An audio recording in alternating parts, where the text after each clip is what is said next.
Supreme कोर्टाच्या निकालाआधी त्यांनी असं एक ट्विट केलेलं आहे, कसं पाहतो त्या ट्विट? सुप्रीम कोर्टाचा निकाल जरी आला तरी सुप्रीम कोर्टाला कोणाला डिस्क्वालिफाय करण्याचा अधिकार नाही. त्याच्यामुळे असारा या सुप्रीम कोर्टाच्या निर्णयातून डिस्क्वालिफाय होईल असं मला वाटत नाही. तर डिस्क्वालिफाईंगची जी प्रक्रिया होती आणि त्या काळचे असणारे डेप्युटी स्पीकर यांच्या निर्णयाला जो रोख लावण्यात आला होता, स्टे देण्यात आला होता, तो कदाचित स्टे या ठिकाणी उठवला जाईल अशी असणारी परिस्थिती आहे. गव्हर्नर आणि एक्झिक्युटिव्ह अशातला असणारा जो व्यवहार आहे त्याच्यामध्ये कोर्ट हस्तक्षेप करू शकत नाही. हा घटनात्मक मुद्दा आहे. त्याच्यामुळे गव्हर्नरनी घेतलेला निर्णय हा योग्य की अयोग्य याच्यावरती सुप्रीम कोर्ट भाष्यच करू शकत नाही अशी असणारी परिस्थिती आहे. त्याच्यामुळे मी असं जे बघतो ह्या निर्णयाच्या माध्यमातून गव्हर्नरच्या फंक्शनिंगवरती ताशारे ओढल्या जातील असं मला वाटतंय त्या सगळ्या याच्यामध्ये. परंतु गव्हर्नरनी घेतलेला निर्णय हा उलटा केला जाईल असं जे काही जणांचं म्हणणं आहे ते चुकीचं आहे. ते होऊ शकत नाही, कारण का ती घटना होऊन गेलेली आहे. गव्हर्नरनी जे आदेश दिले, ज्याला आपल्याला म्हणता येईल की फ्लोर टेस्ट घेण्याचे, त्याची अंमलबजावणी झाली. प्रत्यक्षात मतदान झाले की न मतदान झालं याचा असणारा प्रश्न नाही, पण त्यासाठी सभागृह बोलवण्यात आलं होतं. उद्धव ठाकरे त्याच्या अगोदरच त्यांनी असणारा राजीनामा दिला, मग फ्लोर टेस्ट झाली नाही आणि म्हणून पुन्हा आणू शकता असं नाही. ज्या क्षणाला असणारा सभागृह बोलवण्यात आलं त्या क्षणाला गव्हर्नरचा असणारा निकाल त्या ठिकाणी गव्हर्नरचे आदेश जे आहेत ते अंमल झाले आणि ते अंमल झालेले आदेश हे सुप्रीम कोर्टाला मागे घेता येत नाही अशी परिस्थिती आहे आणि ती त्यांच्यावरती घटनात्मक बंधन आहे असं मी त्या ठिकाणी मानतो. फार फार काय होणार त्याच्या याच्यामध्ये तर स्पीकरच्या ह्याला जो स्टे दिला होता तो स्टे उठवला जाईल आणि कदाचित त्याच्यामध्ये क्रोनॉलॉजी येईल की राजीनामा दिला कधी, त्यावेळेसचे डेप्युटी स्पीकर कोण होते, त्याच्यामध्ये नव्याने आलेली जी परिस्थिती आहे, बदललेली परिस्थिती आहे, सिम्बॉलच्या कायद्याखाली इलेक्शन कमिशनने निकाल दिल्यानंतर दॅट इज आफ्टर थॉट आहे, म्हणजे आफ्टर आहे तिचा आणि प्रोसिडिंग्स डेप्युटी स्पीकरकडे चाललेले आहेत त्याचा अजिबात सूत्रांत संबंध नाही आणि तो सुप्रीम कोर्टाला नंतरचा असणारा स्पीकर इलेक्शन कमिशनचा निकाल ग्राह्य धरता येईल हे बरोबर आहे, पण त्याला आधारित धरून त्यांना आता निकाल देता येणार नाही. कारण का ज्या दिवशी जी पिटिशन दाखल झाली त्या दिवशी जी परिस्थिती होती त्या परिस्थितीला अनुसरूनच निकाल द्यावा लागेल आणि म्हणून मला असं वाटतं त्या ठिकाणी की निकाल बी जो असताना अपेक्षित करतो की स्टे ऑर्डर दिला होता तो उठवलेला आहे, त्याच्यामध्ये क्रोनॉलॉजी येईल आणि क्रोनॉलॉजी आल्यानंतर तिथे असणारा स्पीकरच्या महिन्याभराच्या आतमध्ये तुम्ही निकाल द्या असं मला त्याच्यामध्ये वाटतंय. ती क्रोनॉलॉजीच असणारं स्पीकरला बाइंडिंग राहील असं मी त्या ठिकाणी मानतो. राजकीय भूकंप होईल असं वाटतं का 15 दिवसात काहीतरी तुम्ही पुण्यामध्ये म्हणजे ज्याला आपण म्हणतो की भूकंप ज्यावेळेस होतो त्यावेळेस त्याचे छोटे छोटे साईन्स दिसायला सुरुवात होतात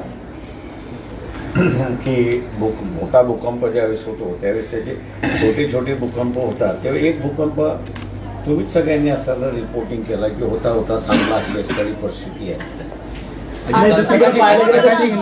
दुसरीकडे पाहायला गेलं तर तुम्ही असं पुण्यामध्ये म्हणत होतात की 2 भूकंप येणार आहेत आणि त्याची एक सुरुवात देखील अजितदादा पवारकडनं झाली होती, मात्र कुठेतरी पवारांच्या प्रेशरमुळे ते माघार झाला असं नाही वाटत. ते मी त्याच्यावरती काय भाष्य करणार नाही, बोलणार नाही, पण माझं जे स्टेटमेंट आहे की 2 भूकंप होतील मी त्याच्यावरती कायम आहे. दुसरा बाकी भूकंप आता एक तर होता सर, कुठले 2 भूकंप असे जर सगळंच मांडत बसलो तर त्याच्याला चार जातो. त्याच्यामुळे तो चार कायम राहिला पाहिजे म्हणून असं ते मांडत नाही. राजकीय तर आहेच, पण खारेगावमध्ये जी घटना झाली, 4 जणांचा 13 जणांचा मृत्यू झालेला आहे. आकडा. 20 जण आता तो सातारा, आणखी एक वाढलेला आहे. जवळपास 20 जण येतील असं त्या रिपोर्टमध्ये समोर येतं. दुर्दैव असं मी त्या ठिकाणी मानतो की महाराष्ट्र शासन असेल किंवा ज्यांचा सत्कार करण्यात आला ते धर्माधिकारी मूर्ती म्हणून असतील, दोघांनीही चमडी बचाव अशा रीतीने तो कार्यक्रम केला. साधा सुधा कार्यकर्ता ज्यावेळेस कार्यक्रम करतो आणि दुपारचा ज्यावेळेस करतो त्यावेळेस तो वरती छप्पड बांधतो, पाण्याची सोय करतो. धर्माधिकारी यांचा असणारा ट्रस्ट आपण असणारा बघितलं तर 4 जणांचा आहे. ते कुटुंबाचं ट्रस्ट आहे आणि त्यांची संपत्ती किती आहे हे त्यांनी जाहीर केलेलं नाही. पण मी निश्चितपणे एवढं मानतो की त्या ट्रस्टची एवढी संपत्ती आहे की ते वरती छत बांधू शकतात. त्या सगळ्या ह्याच्यामध्ये त्यांना ज्यावेळेस लक्षात आलं की पाणी नाही, पाण्याची सोय नाही आहे, त्यावेळेस शासन आणि धर्माधिकाऱ्यांचा ट्रस्ट हे पाणी सहज त्या ठिकाणी उपलब्ध करू शकतात. पण मानसिकता पाहिजे. आकड्यांची लप्पाछपी होते असं वाटतं. मनुष्यवधाचा माझं म्हणणं अशी असं तुम्ही वंचित बहुजन आघाडीने देखील मागणी केली होती मनुष्यवधाचा गुन्हा दाखल करा. प्रश्न असं की त्याच्यामध्ये तुम्ही जर अशा उन्हामध्ये जर करणार असाल आणि दुर्दैवाने अजून ती बातमी कन्फर्म होत नाहीये की अमित शहा यांनी दुपारीच घ्या असा आग्रह धरला होता का. मुनगंटीवार म्हणतायत की तो आप्पासाहेबांनी दिलेली वेळ होती. ते कोणी असेल, माझं म्हणणं असं की ज्यांनी कोणी दिली असेल आणि ज्यांनी सोय केली नसेल त्या सगळ्या याच्यामध्ये मी असायला फक्त भक्तांना एवढंच म्हणणार आहे, धर्माधिकाऱ्यांच्या भक्तांना एवढंच म्हणणार आहे की तुम्ही असायला आता विचार करा की ज्या ट्रस्टला आणि ज्या व्यक्तीला तुम्ही लाखो रुपयाचं डोनेशन गेली एवढी वर्ष दिलेली आहे आणि त्यांच्याच सत्कार होत असताना ते जर तुमच्या डोक्यावरती छप्पर देणार नसतील तर काय परिस्थिती आहे आपण असा विचार केला अधिक बरा आहे असं मी त्या शासनाने 13 कोटीच्या पेक्षा जास्त खर्च केला त्या इव्हेंट. मागणी केली आहे या संपूर्ण एक मिनिट. 13 कोटी झाली पाहिजे की 13 कोटी गेले कुठे.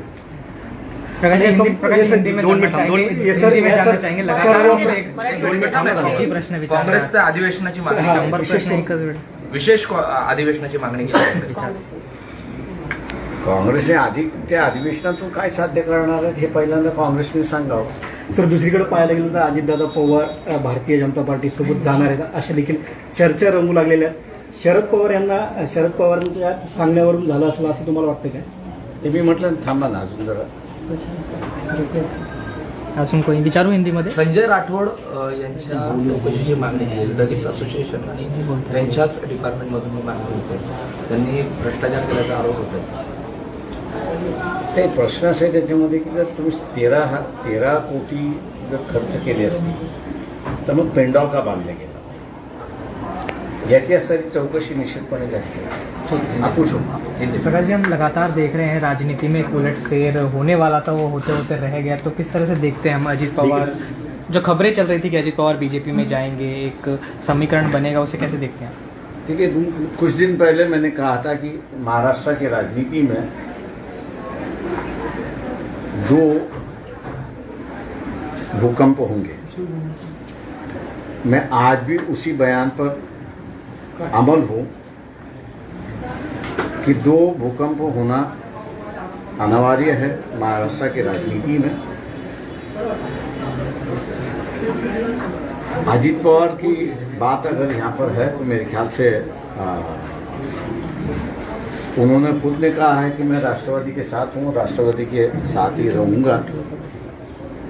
लेकिन जो हमने बयान दिया है कि भैया 2 भूकंप होंगे, मैं समझता हूँ कि कर्नाटक की इलेक्शन खत्म होते होते ही ये 2 भूकंप होंगे ऐसा मुझे लगता है. बट ये दो भूकंप होंगे क्या, मतलब किस तरह आप? मेरे ख्याल से अभी मैं अगर कहूँ कि इसमें अगर अभी ही खोल दूँ तो मेरे ख्याल से लोगों को जो चार्म लगता है ऐसे न्यूज़ में, क्योंकि अभी की न्यूज़ जो है वो मैं समझता हूँ कि एक एंटरटेनमेंट है लोगों को और उसी में कुछ लोग अपना जीते भी है, उसमें आनंद भी मनाते हैं, तो मैं उनका आनंद छीनना नहीं चाहता हूँ। वो अपनी अपनी कल्पनाएं जो उसको वो रंगाते रहे, कलर करते रहे, यही उम्मीद करता हूँ मैं। पर हमने पिछले बार भी देखा था कि पहले अजित पवार मतलब मीडिया में कहते हैं कि मैं कहीं नहीं जाऊंगा, लेकिन दूसरे दिन ही वो जो है शपथ लेते हैं।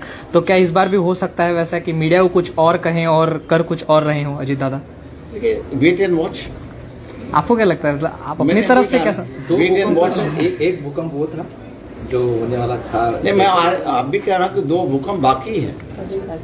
अच्छा, कल ही संजय राउत ने कहा है कि विधान भवन के उन्हें आंकड़े बताए कि असेंबली में जो है 180 से लेके 185 जो है आंकड़े आएंगे, एमवीए जो है वो 40 पार करेगा। आपको क्या लगता है कि समीकरण क्या होने वाला लोकसभा के टाइम पे और असेंबली के टाइम पे 2024 में? देखिए, मैं कहूँगा कि ये जो 2 भूकंप है उसके बाद में कई राजनीति बदलेगी, और आज के जो समीकरण है वो समीकरण आपको नहीं दिखाएंगे, नई समीकरण उभरते हुए आपको दिखाएंगे। क्या नई सरकार बनते हुए हम देखेंगे 2024 में, बीजेपी हारते हुए देखेंगे हम?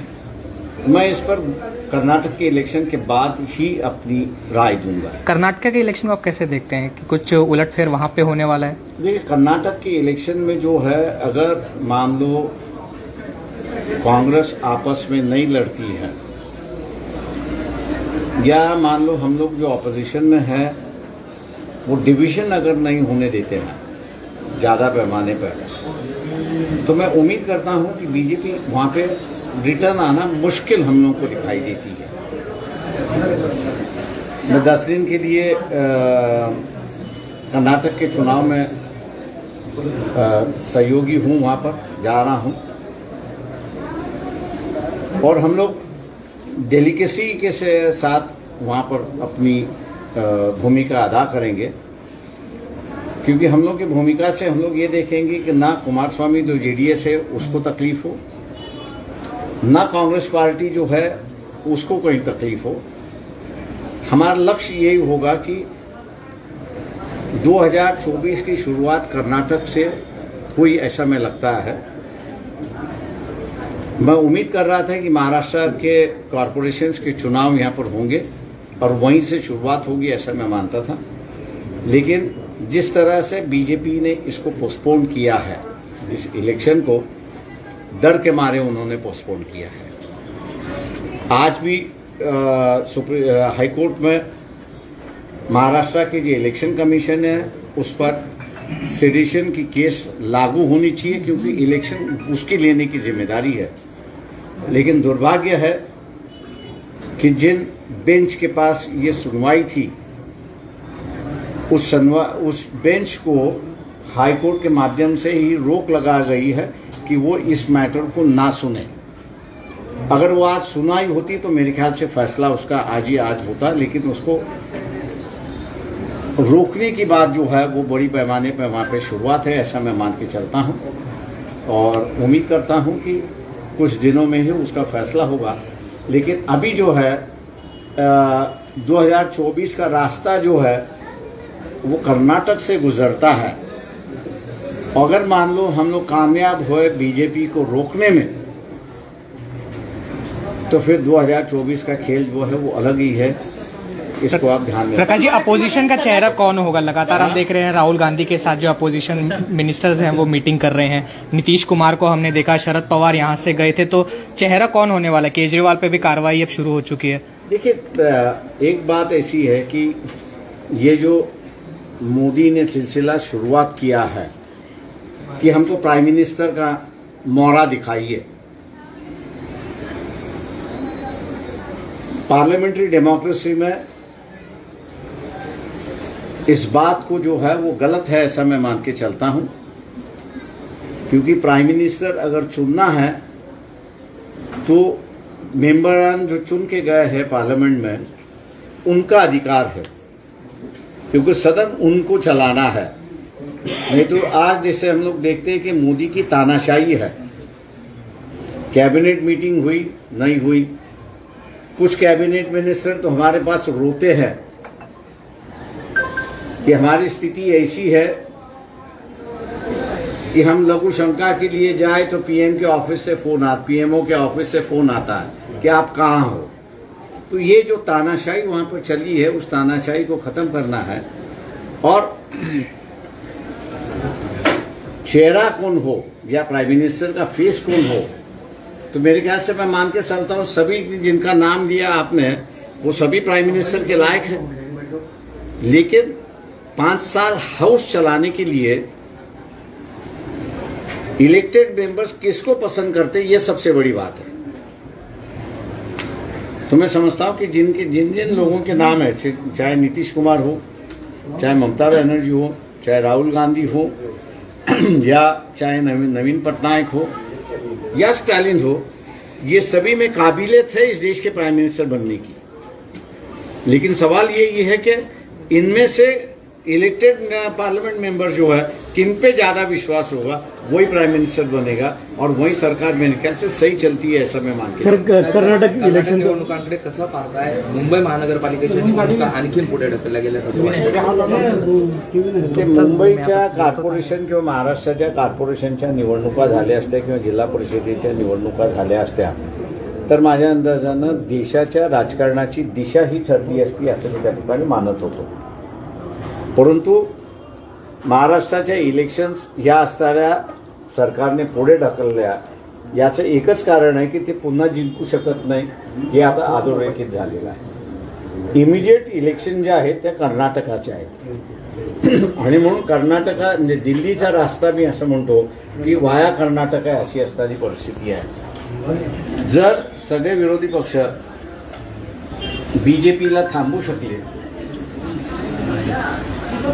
तर मग 2024चा लोकसभेचा जो खेळ आहे तो वेगळा आहे असं मी त्या ठिकाणी मानतो। आणि म्हणून आम्ही असारा 15 जागा कर्नाटकमध्ये लढतो आहोत। कर्नाटकची रिपब्लिकन पार्टी ऑफ इंडिया जे कर्नाटक आहे ते 15 जागेंवरती लढतात आहेत। त्यांनी मला असं विनंती केली आहे की मी त्यांच्या प्रचाराला यावं, मी त्यांच्या प्रचाराला जाणार आहे। परंतु त्याच्याच बरोबर काँग्रेस आणि कुमारस्वामी जेडीएस या दोघांमधला टकराव होणार नाही, हेही आम्ही असं त्या ठिकाणी पाहणार आहोत। आणि दोघांच्या टकरावामध्ये तिसऱ्याचा फायदा होऊ नये हेही त्या ठिकाणी आम्ही असं पाहणार आहोत। आणि म्हणून एकंदरीत मला असं परिस्थिती दिसते की बीजेपी रिटर्न होणं हे जरा कठीण दिसते, अशी परिस्थिती आहे कर्नाटकमध्ये। पंतप्रधान पदाचा चेहरा नाही असं म्हटलं जात आहे की कोण आहे विरोधकांकडे पंतप्रधानाचा चेहरा दाखवा? ते ज्यांची नावं घेतल्या जातात ना, नितीश कुमार असेल, राहुल गांधी असेल, ममता बॅनर्जी असेल, नवीन पटनायक असेल, स्टॅलिन असेल, ही सगळी जण प्राईम मिनिस्टर कॅन्डिडेट आहे असं मी त्या ठिकाणी मानतोय। यांच्यामध्ये काबिलियत आहे प्राईम मिनिस्टर होण्याची, नाही अशी नाही। देश व्यवस्थित चालू शकतात का? चालू शकतात, पण प्रश्न यांच्या फेसचा नाही। प्रश्न हा आहे त्याच्यामध्ये की निवडून गेलेले खासदार हे कोणावरती अधिक विश्वास ठेवतील, तो पंतप्रधान होईल अशी असणारी परिस्थिती आहे। त्याच्यामुळे हा जो नरेंद्र मोदीचा जो फेस आहे, त्या नरेंद्र मोदीच्या फेसने आपण असं बघितलं की पुलवामा झालं आणि एकही कॅबिनेट मंत्री आज अमित शहाला हे विचारायला तयार नाही की तुम्ही हेलिकॉप्टर का दिलं नाही, म्हणजे किंवा एअरक्राफ्ट का दिलं नाही। पुलवामा झालं त्यावेळेस मी एकटाच होतो की असणारा शंका व्यक्त केली होती की हा घातपात आहे आणि याची पूर्णपणे चौकशी केली पाहिजे। प्रश्न असा आहे त्याच्यामध्ये की आपण हे जे वन मॅन शो आपण जे करायला बघतोय, त्या वन मॅन शो मध्ये अमेरिकेसारख्या खालच्या स्तरावरती जी इंडिपेंडन्सी आहे, ती इंडिपेंडन्सी आपल्याला असणाऱ्या भारतामध्ये दिसत नाही। तिथे अजूनही गुलामीची असणारे अवशेष आपल्याला शिल्लक आहेत, अशी परिस्थिती आहे। आणि म्हणून जी सिस्टम आपल्याकडे असणारा पार्लमेंटरी सिस्टम आलेली आहे, तीच पार्लमेंटरी सिस्टम जी आहे ती माणसाला गुलामीतून बाहेर काढते आणि व्यक्तिगत त्या ठिकाणी श्रद्धा वाहण्याची संधी देत नाही, अशी असणारी परिस्थिती आहे। सर शेवटचा प्रश्न विचारतो, अजितदादा पवार भारतीय जनता पार्टीच्या वाटेवर आहेत, जवळपास एक गट त्यांचा जातोय, त्यांना मुख्यमंत्री पद दिलं जाते, तुमचं निरीक्षण काय सांगितलं दिलं जाईल? मी असं म्हणतोय त्याच्यामध्ये की आपण अजित पवारांनी ज्यावेळेस सांगितलं की मरेपर्यंत मी असणारा राष्ट्रवादीत राहणं, विश्वास ठेवा ना, आपण क्वेश्चनिंग का करतोय? ओके ठीक है, थँक्यू